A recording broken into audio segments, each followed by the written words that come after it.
This is the church of the martyrdom of Saint Paul. So you can see the three fountains, we call it Three Fountain Abbey.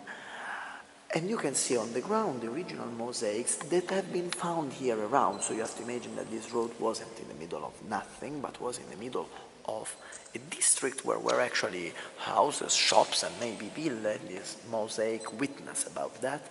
More than all, you can see just behind us two reliefs that were added to represent the martyrdom of Saint Paul there on the right and the one of Saint Peter on the left. Now, Peter and Paul in the Roman tradition always go together.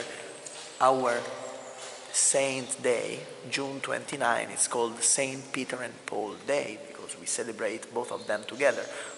They were both killed on June 29 of 64, but one in St. Peter, one in the area of St. Three Fountain. That's where we are right now. You can also notice, written on top, Civis Romanus Sum, I am a Roman citizen, with a painting representing St. Paul being judged by the Emperor Claudius. This is the first judgment, the one in which Paul was only house arrested and not condemned to be killed. Once again, as the words are important, Paul is defined, as you can see written here on the left, Doctor Gentium. That means doctor of people, while on the other side, Vas Electionis. That means chosen by the Lord.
Yeah, we're not like any big fight.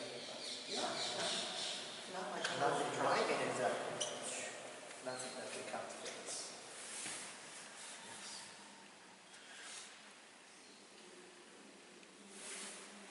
Imagine that until the 50s there was water by the fountains. Then the water flow was closed because it was contaminated with pollution.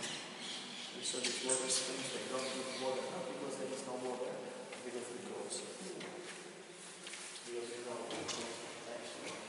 so Jerusalem and Nazareth.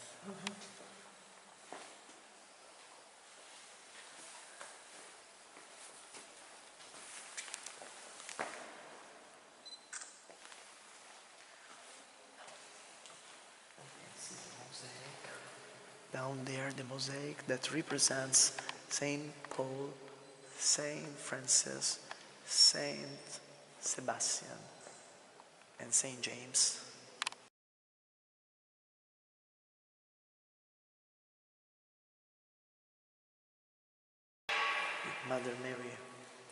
With Mother Mary on top, representing the Ascension.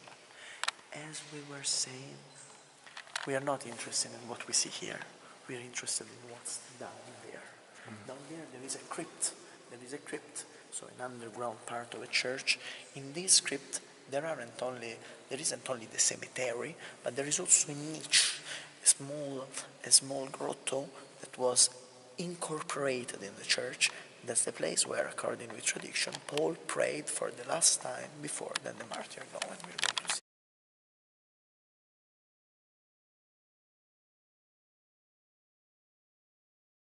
But you can notice that we are in a crypt. We are under the level of the modern church, but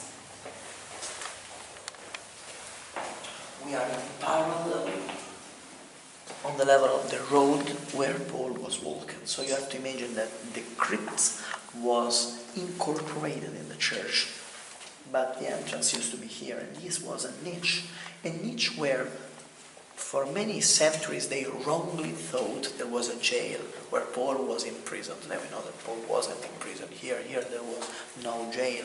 Actually, this was sort of a small grotto, sort of a small niche on the side of the road where Paul stopped for the last time before then ending his life at the end of the road in the place where we saw the church of the martyrdom of Paul. That's at the end of the viale of Saint Paul's martyrdom. Another interesting thing, not only Paul, but also Saint Bernard of Chiaravalle was praying here, because Saint Bernard was a friar here. And for this reason, Saint Bernard used to pray in the same chapel where Paul was praying 1,100 years before that.